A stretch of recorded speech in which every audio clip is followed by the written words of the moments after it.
The dining room felt wrong without Harold. For over 40 years, we'd sat at this same table, an old oak piece. Harold refinished himself hosting birthdays, holidays, and Sunday roasts. But tonight, the silence was louder than any laughter we ever shared. It had been 6 days since we buried him, and my heart still felt like a broken teacup held together with trembling fingers. Still, I cooked dinner. I told myself it would feel good to sit down with family to remember him together. Instead, I sat across from my son Michael and his wife Samantha, feeling like a guest in a house I had built with my own hands. Michael barely looked at me. He pushed his food around like a child being forced to eat vegetables. Samantha, as always, was impeccably dressed and emotionally distant, sipping wine like she was hosting a charity gala. I passed the green beans. Harold would have liked us all sitting here tonight, I said, my voice a little too hopeful. Samantha didn't even glance up. Yes, well, things change, she said, setting her glass down with a clink. I felt the sting before I even fully understood what she meant. For years, Samantha had kept me at arm's length, but tonight felt colder than usual, calculated. I turned to Michael, hoping for a kind smile, some shared grief. He used to bring me dandelions and crawl into my bed when he had nightmares. Now, he couldn't even meet my eyes. The silence dragged on until Samantha spoke again, clear, crisp, rehearsed. Evelyn, we've been thinking. This house is too much for you now. It's time you consider something more manageable. Maybe a senior community. With support. My stomach dropped. I've lived here for 32 years, I said slowly. I'm managing just fine. Michael finally chimed in. Mom, Sam's right. You're almost 70. It's a lot to take care of. His voice was soft, but not sympathetic. Not like Harold's would have been. I felt heat rise to my face. This is my home. Harold and I— That's exactly it, Samantha interrupted. Harold is gone. You need space to grieve, somewhere peaceful, somewhere new. I looked at Michael again, pleading without words. We've been thinking of growing our family, he added, finally meeting my gaze. This house has potential. And there it was. They didn't want what was best for me. They wanted my home. Samantha reached into her purse and pulled out a folded flyer. There's a lovely senior village just 10 minutes away. 2 weeks should be enough time to sort through your things. We'll help. 2 weeks. To erase a lifetime. To disappear quietly. I nodded once. Numb. I didn't argue. But I also didn't crumble.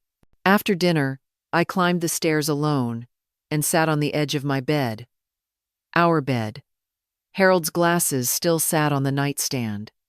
The room still smelled faintly of his cologne. That night, grief sat heavy on my chest, but underneath it, something else began to take shape. A question. What exactly had Harold left behind? Because whatever it was, I had a feeling they didn't know the half of it. The morning after that dinner, I woke before sunrise, heart pounding, as if it already knew what the day would hold. I sat at the edge of my bed, wrapped in Harold's old flannel robe, staring at the closet we used to share. His slippers were still tucked neatly beside mine. A part of me wanted to pretend last night hadn't happened to believe that Michael and Samantha were just grieving in their own way, and that the cold words over dinner were simply a result of stress and exhaustion. But deep down, I knew better. I had seen Samantha's smile when she said I needed to move. I had seen the way Michael had looked at her before agreeing with every word she said. It wasn't about love or concern. It was about entitlement. They thought I was done, that I'd fade into the background quietly. Maybe thank them for finding me a place to grow old in peace, while they remodeled my kitchen and turned my bedroom into a nursery. I'd spent over 3 decades building this home with Harold, every curtain sewn by hand, every cabinet stained with care, and now I was expected to walk away from it like a guest returning borrowed things. I wasn't sure what I was looking for when I decided to go to the bank that morning. Answers, maybe. Or reassurance that Harold had left me something. Anything that couldn't be taken with a signature or a fake smile. He'd always handled our finances. Not because I couldn't, but because he said it was one less thing I had to worry about. And I trusted him. God, I trusted him. But now, I needed to know the truth. I dressed simply gray sweater, navy slacks, and drove to First Star Bank. The same one Harold had visited every other Friday for nearly 20 years. The manager, Teresa Morgan, recognized me immediately and offered her condolences with a warm, practiced tone that made me want to cry and scream at the same time. Instead, I smiled politely and told her I needed to understand my financial situation. "Of course," she said gently. "Why don't we go into my office?" I followed her past the polished counters and private booths into a small office filled with fake ferns and a portrait of someone's grandchild. She asked for my ID, then typed a series of commands into her computer, nodding as the screen loaded. "Let's start with your joint checking account," she said, printing the balance. It was modest, but enough to live off for a few months. Relief trickled in, but just a trickle. "There's also a savings account," she added, and my eyebrows rose. I had no idea we even had one. The balance made me blink. Enough to carry me for several years, even without downsizing. "Harold was a careful man," Teresa said, reading my expression. "But there's more. I see several other accounts listed, 2 CDs, a money market, and—" She leaned forward slightly, squinting at the screen. "A trust account." My heart skipped. What?" I asked.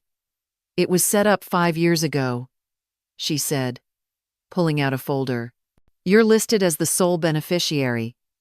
It's funded through transfers from a business account, Carter Property Solutions LLC. That was Harold's construction company. Or, it had been. He sold it years ago. Or at least, that's what he told Michael. He said the business barely broke even, that there was nothing left." I murmured. Teresa frowned. "Well, the business account is very much active. Regular deposits, consistent income. All transfers appear to be above board and documented." She printed more statements and handed them to me. I stared at the numbers, my hands trembling. The trust account alone could pay off this house twice over. "This doesn't make sense. I never signed anything," I whispered. Teresa opened a file folder. "Actually, you did, right here."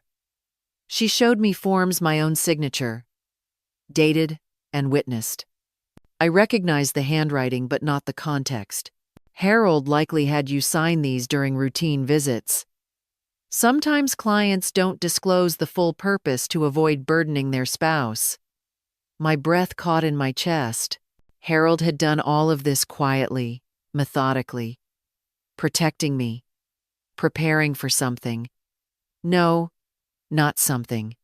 This, for Michael, for Samantha, for the day they would come with soft voices and sharp intentions and try to take everything away from me. I clutched the papers to my chest. "He knew," I whispered. "He knew they'd try." Teresa gave me a look that was part pity, part admiration. "He was a very smart man, Mrs. Carter.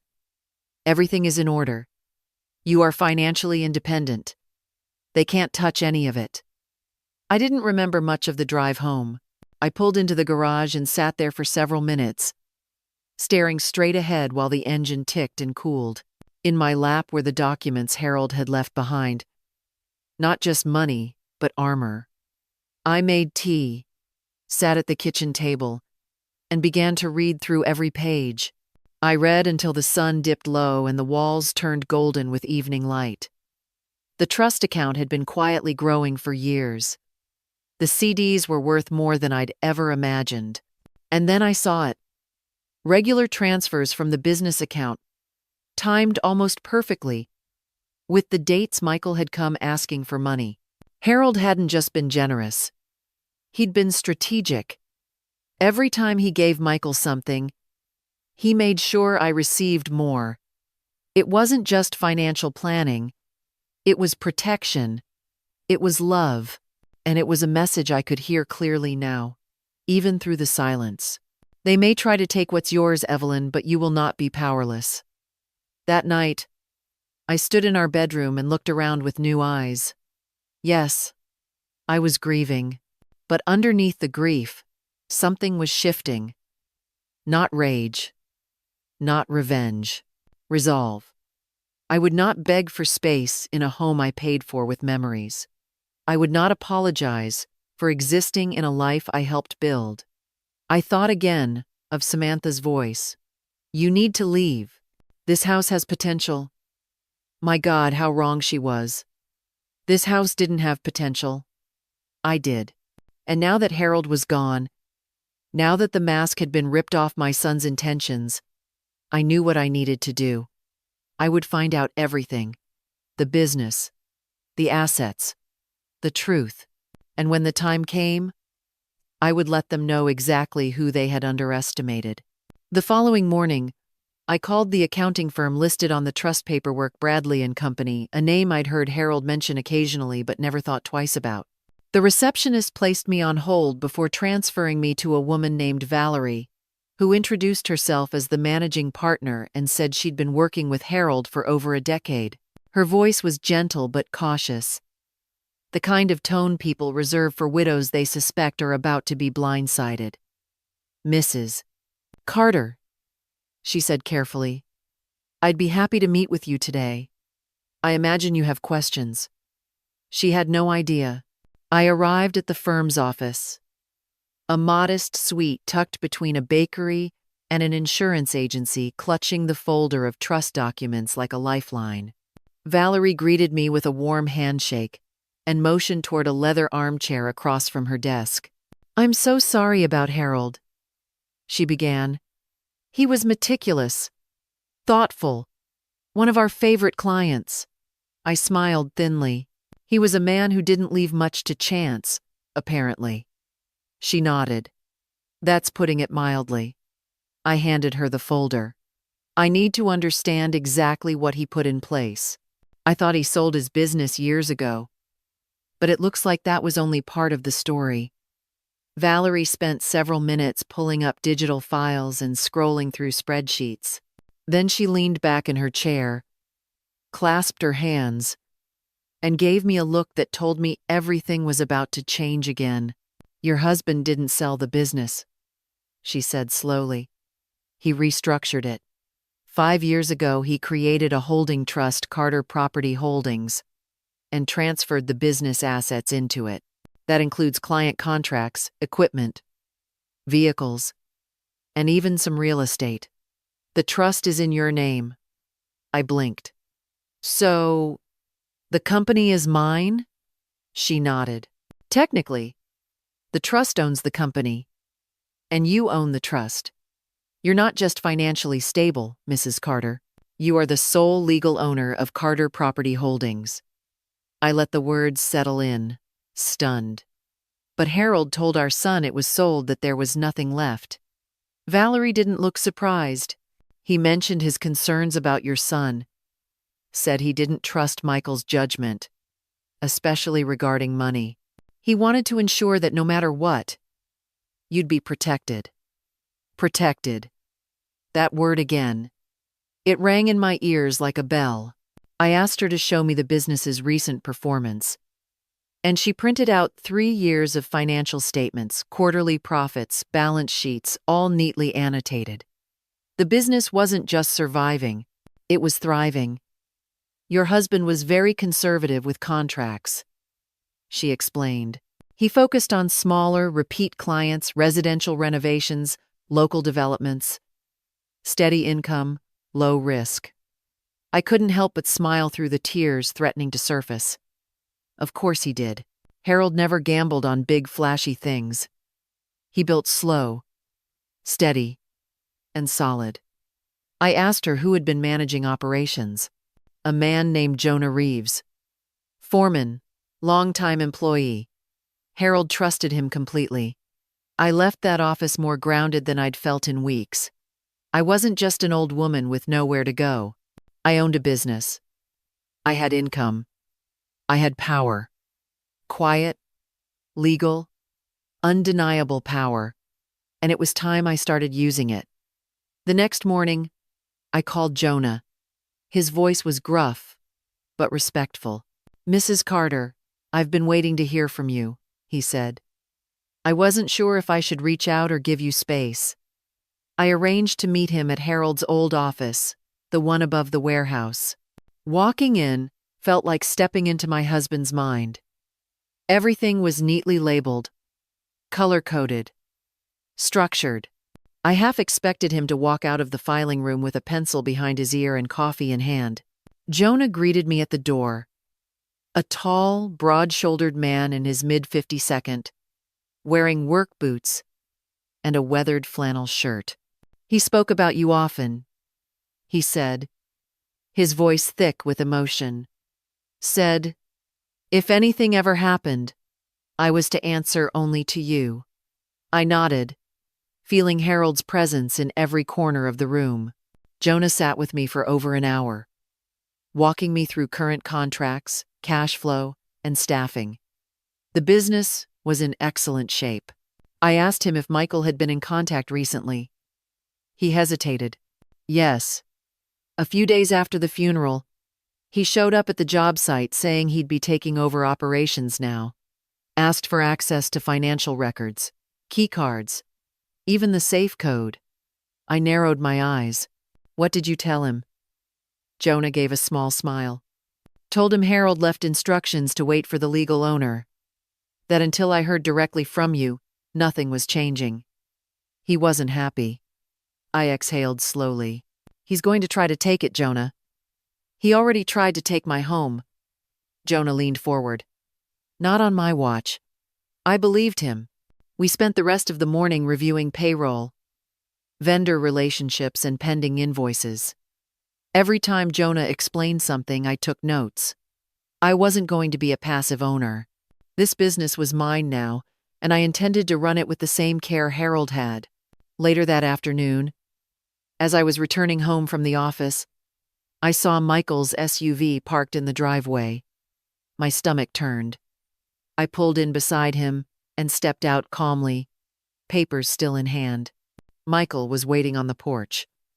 "We need to talk," he said. "About Dad's business." I said nothing, unlocking the front door and letting him follow me inside. He didn't wait for me to speak. "Jonah's being difficult," he started. "He said I'm not authorized to access any files, but I'm the heir Dad's only son." I set the documents on the dining table and turned to him. "You're not the owner, Michael. And you're not the trustee." He froze. "What are you talking about?" "Harold put the business in a trust 5 years ago. I'm the sole beneficiary. The business is mine." Michael's face turned ashen. "He wouldn't do that. He always said the business would be mine someday." "He changed his mind," I said plainly. "Probably around the time you stopped showing up unless you needed money." His jaw tightened.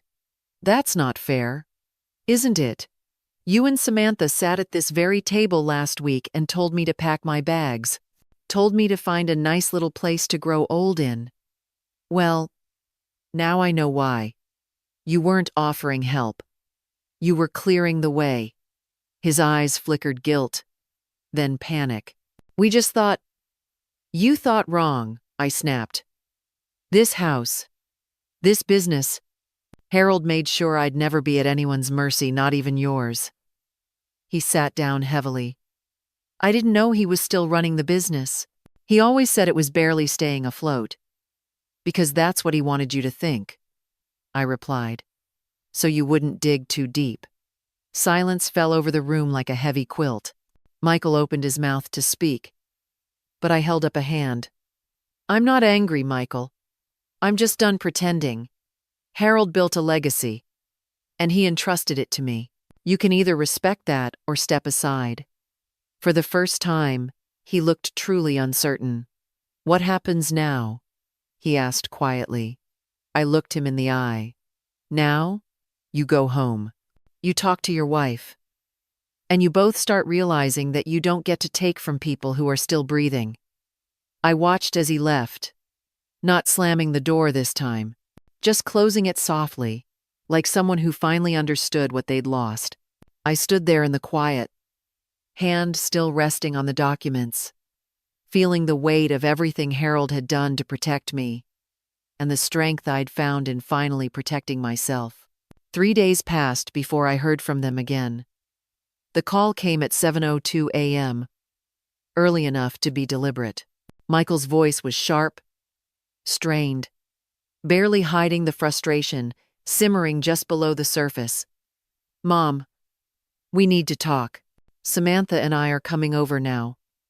He didn't ask, he stated, as though he still believed this was his house to walk into, his future to manage, and I was just some elderly obstacle in the way of his inheritance.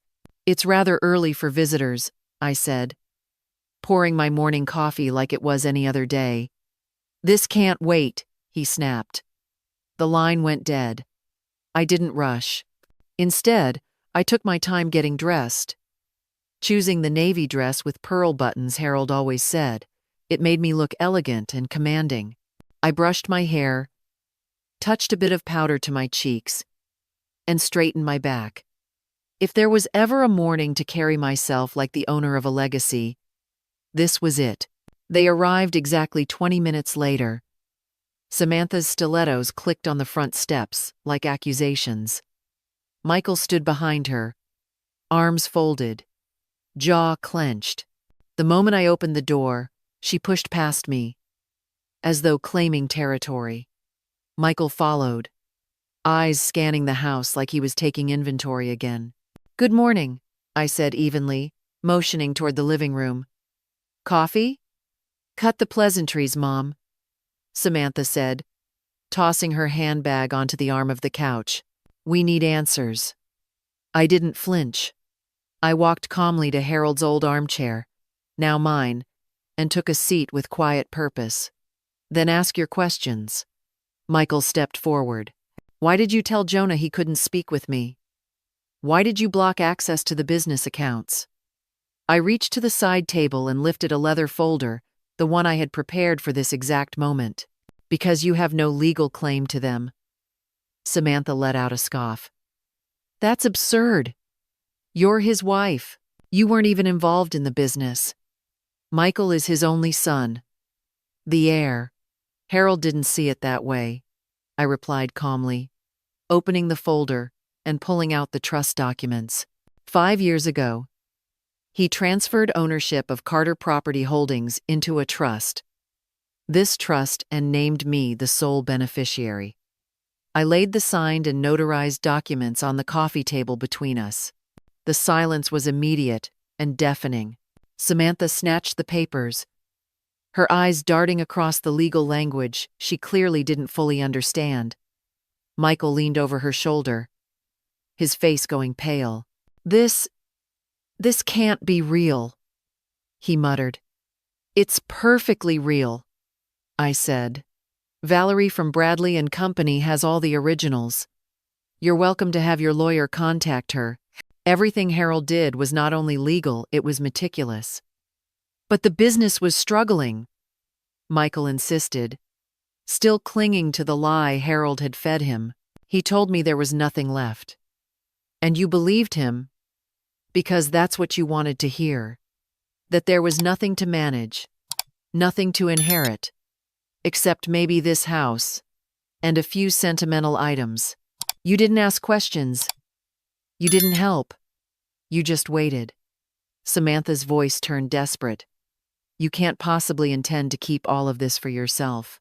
The house, the company Michael's worked so hard, he deserves.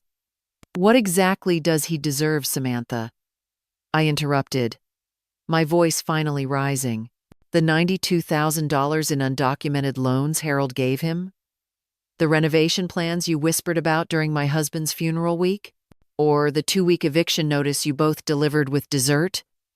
Her mouth opened, then shut. I continued, calmer now. Harold didn't build a business for you to dismantle. He didn't mortgage this house and funnel the equity into the trust for you to sell it to the highest bidder.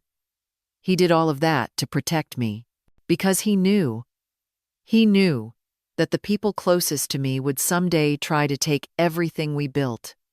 I slid another set of documents onto the table: bank statements, loan records, mortgage papers, and a signed note from Harold authorizing the transfer of $350,000 from the home equity loan into the trust's development fund. You mortgaged the house? Michael's voice cracked. Without telling me, Harold owned it outright. He didn't need your permission. And now, as his surviving spouse and trustee, I own it. Fully. Samantha's composure finally shattered. This isn't over, she hissed. We'll get a lawyer. We'll contest everything. You're not fit to run a business. You don't even know what a profit margin is. I leaned forward, my tone like steel wrapped in velvet. Try. If you must. But everything Harold did was documented by attorneys, reviewed by accountants, and protected by law. You will lose. And in the process, you'll owe legal fees you can't afford. Michael sat down, looking smaller than I'd ever seen him. You're really going to cut me out of everything? I studied him, the son I raised. The boy who once clung to my hand in grocery store aisles and cried when I left for work. I'm not cutting you out, Michael. I'm simply refusing to let you cut me out. You wanted to erase me from my own life. But your father made sure I'd have the tools to stop you. He shook his head. This isn't how family works. I tilted mine. No, it isn't. Family doesn't give ultimatums to grieving mothers. Family doesn't steal from their own and call it inheritance. Family doesn't show up with tape measures while the sheets on the bed are still warm. I stood up slowly. Now, if there's nothing else, I believe you both have some packing to do. You have 3 weeks to move out. I've already contacted an attorney to update the deed and to ensure no further claims are filed against the estate. You'll receive formal notice by the end of the week. Samantha stood too, shaking with fury. You're making a mistake. I met her eyes. No, dear. I'm correcting one. Michael hesitated at the doorway. What do you want from me now? He asked quietly. Respect, I said. And silence. Until you find it. They left without another word. I stood in the living room as the door closed behind them, the morning light casting long shadows on the hardwood floor. The house was quiet, peaceful. For the first time in years, I picked up the documents and returned them to Harold's desk, where everything was always neat and in its place. I sat there for a long time, just breathing, not as a mother or a widow or someone who needed permission to exist, but as a woman who had just taken back her life. Harold had given me everything I needed to survive. But now, finally, I had given myself something more. Authority, boundaries, pride. I had always been capable, but now I was unshakable. The next chapter would be mine to write, and it would begin exactly the way Harold intended. On my own terms. 6 months have passed since that morning they walked out of my house with nothing but indignation and a broken illusion of entitlement. I'd expected anger. I'd expected threats. What I didn't expect was the calm that followed. Like a storm had finally passed, and all that remained was the quiet rhythm of waves smoothing the shore. The first thing I did after they left was open every curtain in the house. I let the light pour in through the windows that Harold and I had cleaned together for decades. And for the first time in weeks, I let myself cry. Not tears of fear or sorrow, but of relief.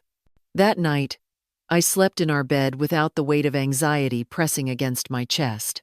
In the days that followed, I made arrangements, called the attorney, had the mortgage payments automated, and worked with Jonah to ensure Carter Property Holdings continued running just as Harold intended. Every Friday, Jonah calls me with updates on new contracts, project milestones, and crew reports. He says, "Mrs. Carter," at the start of every call, and I finally asked him to just call me Evelyn. We laughed about that. "You're the boss now," he said, "but I've always known that." The business is thriving, steady, humble, reliable. The same way Harold lived. The same way I now choose to live. After Michael and Samantha moved out, I stayed in the house for 2 more months. I needed time to say goodbye to the version of myself who once thought being quiet meant being respected. I walked every room slowly, touched every framed photo, packed Harold's old tools with care, and donated what I no longer needed. I kept the things that brought me peace: his flannel shirt, the handwritten birthday card from our 30th anniversary, his old toolbox with the squeaky latch. Then I sold the house, not because I had to, but because I wanted to. It was ours, but he was gone. And I didn't want to grow roots in a place that had become tainted with betrayal. I bought a small oceanfront cottage in Mendocino, quiet, modest, and entirely mine. It was only after the sale that I discovered Harold had purchased the property 3 years before his death, through the business trust. Margaret, the accountant, called me one morning, her voice soft with meaning. "There's a deed in the trust records. Looks like Harold had a retirement plan for you after all." Tucked with the deed was a note, handwritten in Harold's familiar scrawl. "For Evelyn, when she's ready for ocean air and a life with no clocks." I read it 3 times before my hands stopped shaking. That man, my Harold, had been preparing not just for his own death, but for my life after it. He hadn't just loved me. He'd protected me in ways I was only now beginning to understand. The cottage is small but warm, with a deck that faces the Pacific and windows that catch the morning light just right. I wake early now, make coffee in a French press I never knew how to use before, and sit outside as the sun rises. The air here smells like salt and pine, and the quiet is healing. At night, I sip a glass of red wine and watch the horizon turn gold. I haven't spoken to Michael since the day he left the house. He tried. He sent a letter about a month ago, handwritten, surprisingly, saying he was sorry, that he finally understood why Harold had done what he did, that he and Samantha were attending marriage counseling and he'd taken a second job to begin repaying the debt to the business. He asked if we could talk. I folded the letter and placed it in a drawer, not out of malice, but because I've learned that remorse is only valuable when followed by change. Words are cheap, time is not. My attorney, Mr.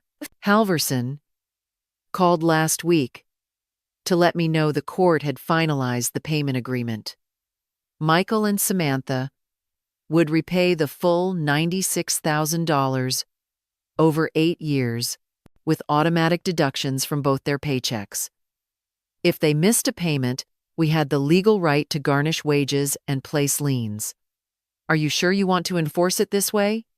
he asked. "Absolutely," I said. "It's not about revenge. It's about responsibility. They need to learn what it costs to take advantage of people who loved them." The biggest surprise came just 2 weeks ago. Linda Morrison, Margaret's daughter, called me after getting my number from her mother. She's a nurse who works with women's health and financial wellness groups in the area. "Mrs. Carter," she said, "I heard about your story, what you went through. I'm starting a support group for older women who've faced financial manipulation from family members. Would you be willing to come share your experience?" I was stunned. Me? Speak? I hesitated, then found myself saying, "Yes. Not because I enjoy the spotlight, but because I know what it feels like to sit alone at a table, your life being quietly stripped from you by people who should protect you. I want women to know they're not weak for trusting the wrong people, they're strong for surviving it. That trust is not a flaw, but misused trust must be confronted. So next month, I'll stand before a group of strangers and tell my story not with bitterness, but with clarity. I'll tell them that being a mother doesn't mean being a doormat, that being generous doesn't mean being blind, and that love, real love, the kind Harold gave me, doesn't control, threaten, or betray. It protects, it prepares, it endures. Now, my days are simple. I read novels by the bay window. I tend a small garden filled with rosemary and lavender. I've learned to cook for one and enjoy it. I drive into town twice a week, where the little cafe by the bookstore always saves me a table near the window. I have nowhere to be, no one to answer to, and nothing to prove. For the first time in my life, everything I touch, choose, and enjoy is mine, entirely mine. The business deposits its profits every quarter, like clockwork. I don't spend much of it. What I do spend, I choose with care. There's joy in small things. Fresh bread, linen curtains, a new journal. Sometimes I find myself talking to Harold, especially at sunset. I sit on the deck, lift a glass of wine to the sky, and whisper, "You did it, love. You kept your promise. I'm safe. I'm free." I think he'd be proud of me not just for surviving, but for becoming the kind of woman who doesn't beg for space, who doesn't ask for permission, and who doesn't settle for less than what she deserves. My story began in grief, but it didn't end there. It transformed. And now, it belongs to me and to anyone who's ever been underestimated. I share it with the hope that another woman, sitting in silence somewhere, might hear it and realize that her life, too, can begin again, not out of revenge, not out of anger, but out of dignity, out of power, out of love for herself. It was early spring when the final letter came, thick legal paper folded into an envelope addressed in my son's handwriting, the same slanted cursive he used to scrawl on birthday cards when he was little and couldn't quite spell mom without reversing the M. This time, though, the message was typed, formal, printed on blank white paper without embellishment. It was an apology, but not the kind that opens wounds and heals nothing. It was the kind of apology that arrives only after a person has lost nearly everything. "Dear Mom," it began, "I know you probably won't forgive me, and I don't blame you, but I want you to know I understand now. I understand what Dad was doing, why he protected you, why he didn't trust me." I read the letter slowly, sitting at my kitchen table with the ocean wind rustling the curtains behind me. Wade went on to say he'd taken on 2 jobs, one at an auto body shop during the week, and another delivering groceries at night.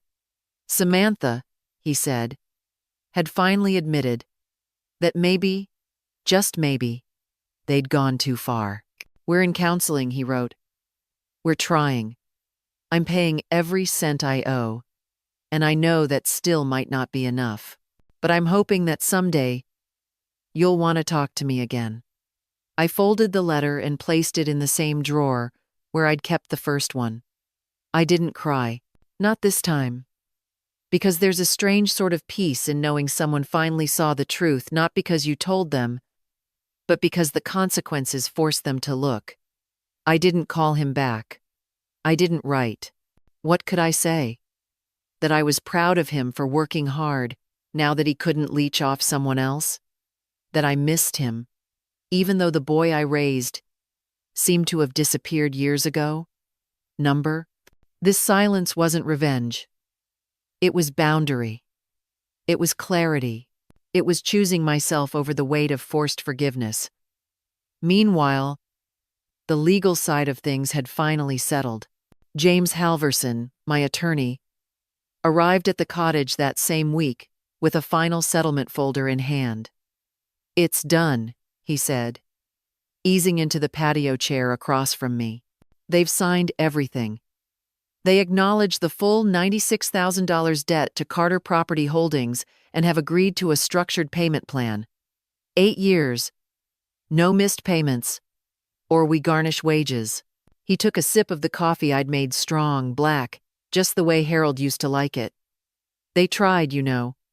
Their lawyer made a final appeal for leniency, claimed family obligations, said you were being unreasonably harsh."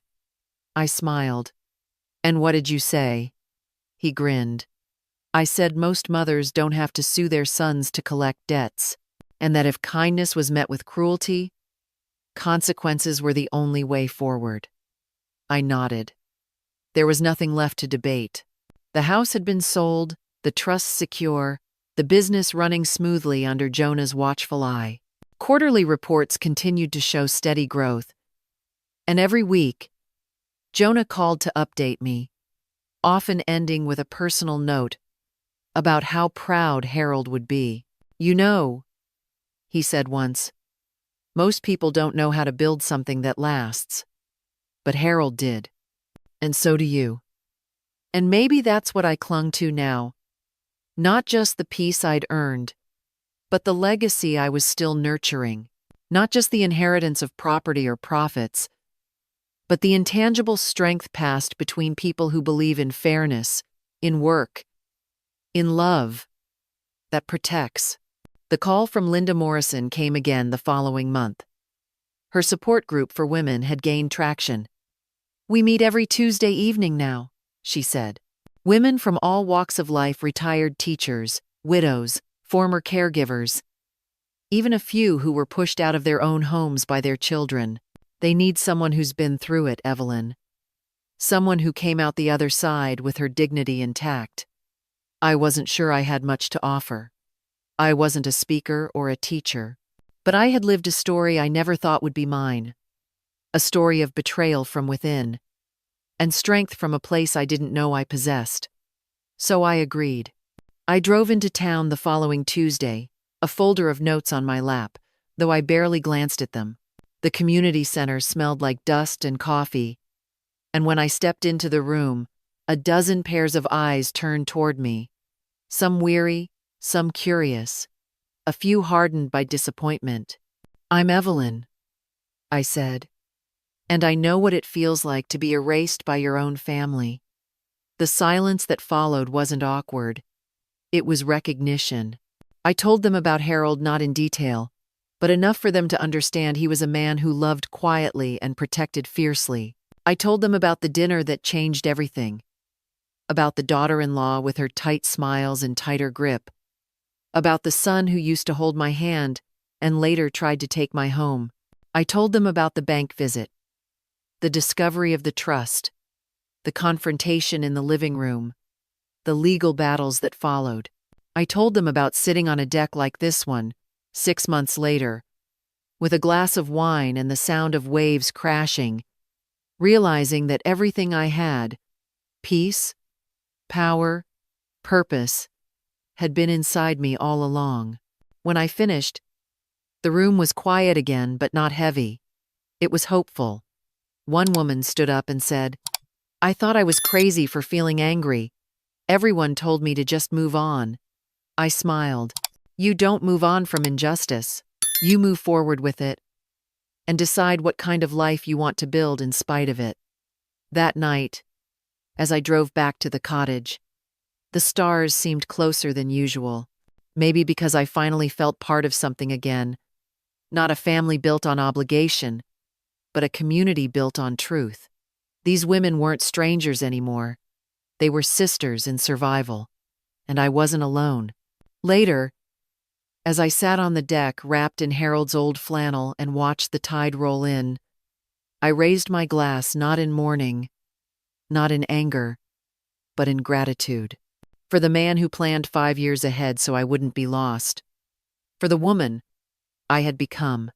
and for the life that, somehow, despite everything, still felt full of promise. I didn't need Michael to be proud of me. I didn't need Samantha to admit she was wrong. I didn't need anyone to validate the choices I'd made, because the woman sitting on that deck didn't ask permission anymore.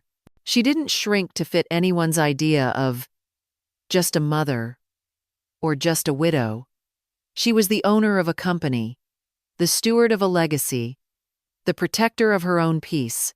And as the ocean whispered against the rocks below, I understood something I hadn't before. Freedom isn't just about having something no one can take away. It's about becoming someone no one dares to take from again. It's a strange thing, waking up in a life you never expected but realizing, somehow, it's exactly the one you were meant to live. I used to think freedom was something granted, something others gave you when they were feeling generous, when you'd earned it through decades of service, selflessness, or quiet obedience. But I know better now. Freedom isn't handed over like a wrapped gift. It's something you carve out of stone with trembling hands and a stubborn heart.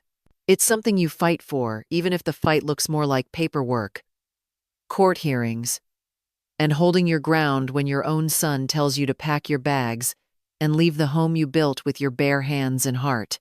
I think about that night sometimes not because it still hurts, but because it reminds me of the exact moment I stopped being the version of myself that made room for everyone else and started becoming someone I could finally respect. That night, sitting at the table where Harold once carved turkey with a proud smile, I looked across at Michael and Samantha and realized they weren't grieving, they were planning. They'd mapped out the square footage of my home, not the landscape of my heart. And I wonder now how long they'd been waiting for Harold to pass. Days? Months? Years? I try not to dwell on it. But grief has layers, and one of them is mourning the people you thought you knew. Still, for every wound they left behind, Harold had already begun to stitch it closed with foresight and love. It's almost poetic, the way he saw through the cracks I didn't want to acknowledge. He knew Michael's requests for help weren't harmless. He knew Samantha's charm had conditions. And he knew that the woman he married, the woman he once called his lighthouse, might one day need to stand on her own, not because she wanted to, but because no one else would hold the line. So he gave me the tools, the trust, the foundation, and I used every piece. It wasn't about revenge. It still isn't. I didn't enforce the payment plan out of spite. I enforced it because accountability matters. Because family is not a hall pass for manipulation. Michael and Samantha are still sending checks every month. Quiet. Mechanical. No notes inside the envelopes. I suppose that's their way of honoring the terms while avoiding the truth. They haven't asked to visit. They haven't called. And I haven't invited them. Not because I don't love my son, I do. But because loving someone and trusting them are not the same thing. Trust is earned. And broken trust is rebuilt like a wall of stone, slowly, deliberately, one honest act at a time. I'm willing to rebuild, but I'm not doing it for him. I'm doing it for me. Because the kind of mother I choose to be now is one who doesn't shrink herself just to keep the peace. She speaks plainly, draws boundaries like fences, and understands that forgiveness isn't erasure, it's acknowledgement. It says, yes, you hurt me, but I won't let that hurt define me. These days, my life is quiet in the most beautiful ways. I wake early and watch the sky bloom with pink and orange above the Pacific. I walk the shoreline barefoot sometimes, feeling the cool sand press against my arches, like a reminder that I'm grounded. I've taken up painting again, nothing fancy. Just little coastal scenes that capture the way the tide kisses the rocks. I joined a book club in town, where we drink tea with too much honey and talk about everything from Greek tragedies to memoirs by women who found freedom later in life. I like those stories the most. I've told mine a few times now at Linda's support group. It's strange hearing the gasps and quiet tears from other women when I speak. Some of them are still in the middle of their unraveling, still being gaslit by children or siblings, still doubting themselves because no one taught them they were allowed to say no. I try to remind them that they are not crazy, they are not overreacting, they are not selfish for protecting themselves. They are wise, they are brave, they are overdue for peace.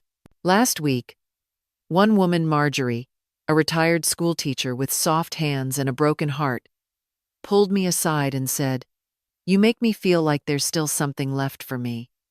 I squeezed her hand and told her, "There's not just something left, there's everything left. You just haven't claimed it yet." I meant it. That's the legacy Harold left me. Not just money or property, but the right to claim everything that was mine all along. My voice, my time, my place at the table. And so I sit at my own table now. A small one, in my Mendocino cottage, where the windows rattle when the ocean wind gets playful, and the kettle always whistles too early. I sit there with my coffee, with my journal, with the weight of a life that used to feel defined by others' expectations but now hums with my own intentions. I used to think I was just a wife, just a mother, just getting older. But now I know better. I am not just anything. I am Evelyn Carter. I am a woman who loved her husband deeply, who grieved with grace, who got pushed to the edge of erasure, and chose instead to take a step forward. I am a woman who owns a business, who defended her home, who stood her ground when it mattered most. I didn't do it to prove anything. I did it because the alternative was to disappear. And I will not disappear. Not from my life, not from my story, not from my legacy. I sit on my deck most evenings and raise a glass to Harold. I imagine him up there somewhere, watching the waves, proud of how I handled things. Sometimes I whisper, "I hope I made you proud, love."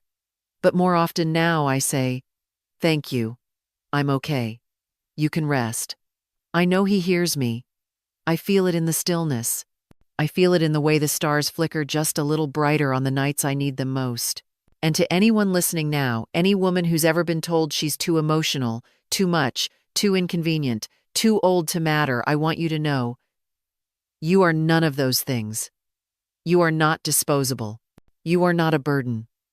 You are not powerless. You are a story still unfolding. And your next chapter can be the one where you finally remember who you were before the world told you to be quiet. That's what I did. And I'll never forget the moment I realized I didn't need to be rescued. I only needed to remember who I was, so here I am. Remembered, restored, and absolutely unafraid. Some nights, I sit on the deck with my glass of wine, watching the sun dip into the Pacific, and I wonder how far my story has traveled, how many women out there have heard echoes of themselves in it. Because this wasn't just about a house, or a business, or a son who lost his way. It was about something deeper, something many of us feel but rarely name, the quiet erosion of our place in the world when we're no longer needed in the same way. When the apron comes off, the kids are grown, the dinner table is quiet, and the ones we raise start looking through us instead of to us. I thought I was alone in that feeling, but I've since learned, through letters and phone calls, and faces in folding chairs at Linda's support group, that I am one of many. Women who gave everything, only to be told there's no seat left for them when the table gets rearranged. But here's what I know now. You don't need their seat. You build your own table. You build it with boundaries and self-respect, with courage and clarity, with every firm no, and every hard-earned yes. My story started with loss, but it ended in light. I lost Harold, Yes, but I also lost the version of myself who waited to be given permission. And in that space, something new grew. Something steady. Something unshakable. If you're hearing this and you've ever been dismissed, ignored, or pushed aside, especially by the people who were supposed to love you unconditionally, I want you to know. You are not broken. You are not behind. You are not too late. You are standing at the beginning of your own second act. I didn't know I had one. But now I do. And so do you. Whether you're listening from your kitchen in Kansas, a porch in Florida, a small apartment in New York, or a quiet village in Oregon, I want you to leave this story not with sadness, but with strength. You don't need millions. You don't need lawyers or trust funds. You just need your voice and the decision to stop giving it away to people who don't know how to listen. So here I am, Evelyn Carter, 70 years old, widowed, wiser, and finally living a life that belongs only to me. The sea is my witness. The stars are my chorus. And this peace, this joy, this clarity, I earned every bit of it. Now tell me, where are you listening from? I'd love to know how far this little wave of strength has reached. And while you're here, I've left 2 more stories on the screen. Real stories. From women like us that will surprise you, move you, and maybe even change you. Thank you for spending this time with me. Until next time, take care of yourself the way you've taken care of everyone else for years. It's your turn now.